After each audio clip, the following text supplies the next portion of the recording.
Kitchen with Delightful Donna. Today we're making caramel apples. So I first have washed 6 Granny Smith apples. I washed them with soap and water, rinsed them really well, and dried them well because you want that waxy coating that comes on the apples to come off, otherwise your caramel won't stick. So now we're going to be placing our sticks. I've ordered these sticks from Amazon. You probably could get them at Walmart or whatever too.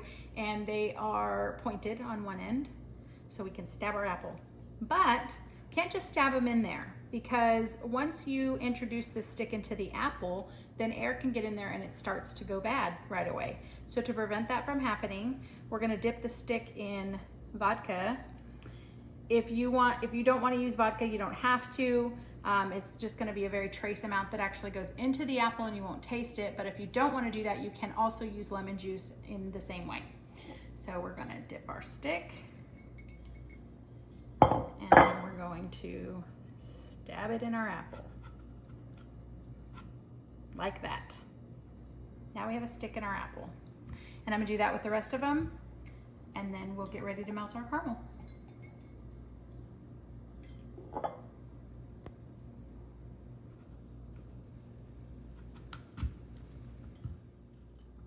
Okay, so now I have my meat mallet just because that's the thing that's handy, but I just want to go through and tap on them.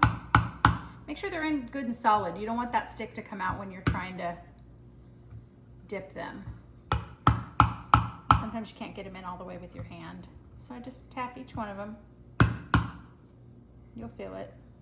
Pretty solid. All right, looks good.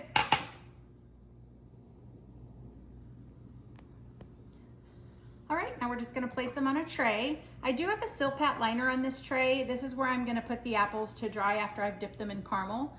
But the first thing we need to do is put them in the refrigerator. You want the apple to get nice and cold so that when you dip it into the warm caramel, it starts to harden right away. Not harden, but it starts to dry right away so that it sticks and it won't all fall down into a puddle on the bottom. So let's get these in the fridge.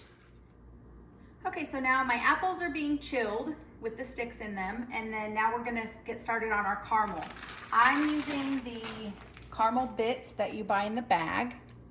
You can use the square caramels that are in the plastic cellophane also. They're just kind of a pain to have to unwrap each one of them, so this is a little bit easier, so I like this. There's also what they call a caramel loaf that you can purchase. I know you can get it at Amazon, and you can also get it at some cake decorating stores. And that works really good too. It kind of comes in a loaf, kind of like a Velveeta, and you can just like slice off chunks of it. That's kind of cool. It's kind of expensive, but one day. That's what Disney uses actually. So this is our caramel bits. I'm doing 2 bags. One bag does about 5 or 6 apples. I'm doing 2 bags because I want to double dip my apples. And then you're just gonna put a splash of half and half. And then if it's too thick, you can add more. And then I'm gonna put in some butter, and this just gives it a little bit of flavor.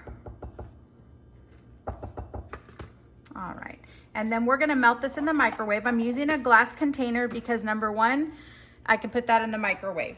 Number 2, it cleans easy. And number 3 is because the glass actually will insulate and keep the caramel warm while you're trying to dip your apples. It won't cool off too fast. So let's just put this in the microwave, and we're gonna melt it in 1-minute intervals until it's the consistency that we like.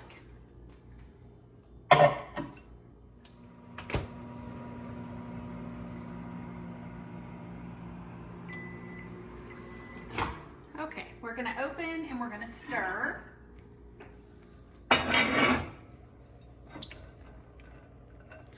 They're just barely starting to melt. You can see that a little bit towards the bottom. I'm gonna stir them up. And then we're gonna put it back in for another minute. And we're gonna keep doing that until it gets to the consistency we like I said. Okay, so you see it's melted. This is after 2 minutes.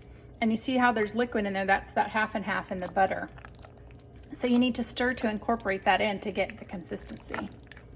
I think it is gonna take another minute. We'll stir it as best we can for now.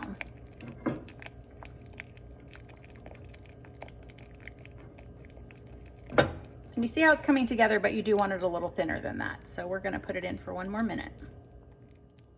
All right, so there's a little bubbles in here, if you can see those. So this is where we want it. So we're gonna mix it together, and you see that all that half and half in butter has incorporated. We do still have some bits in there.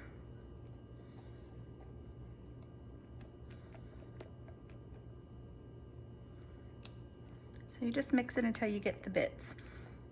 You don't want to put too much air into it because then you'll get bubbles in it and the bubbles will come out on your caramel. I think that looks good. And then we can start to dip. I've pulled our apples out. They're nice and chilled. And here we go. I like to tilt the bowl to the side so it's easier to dip the apple in. And then dip, dip. And then we're gonna shake it. This is why you want your sticks to be in really firm. I'm gonna try to get as much excess caramel off as you can, and then scrape the bottom and down on the Silpat liner. And hopefully we won't end up with puddles. Here's one more.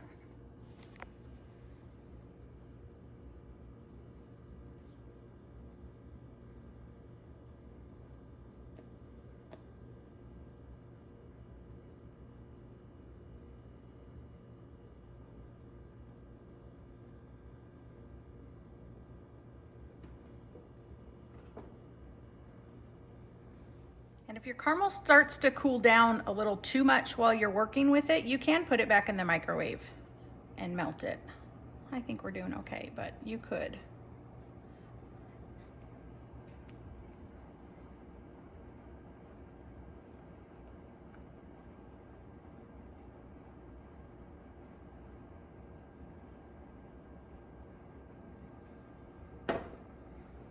And last one.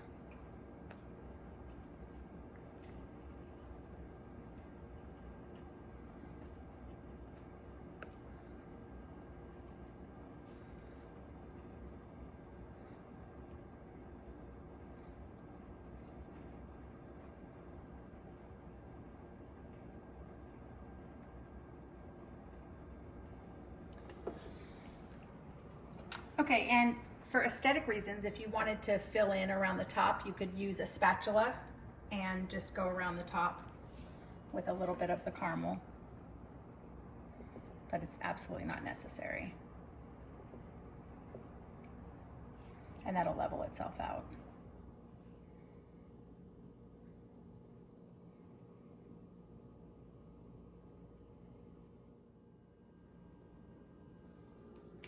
And any caramel that you have left over, you can scoop it into a plastic Ziploc bag and just put it in the refrigerator. And when you want to make them again, just put it in a bowl and melt it down. I appreciate you guys watching. Make sure to follow us on all of our social media. Thanks for watching. Bye.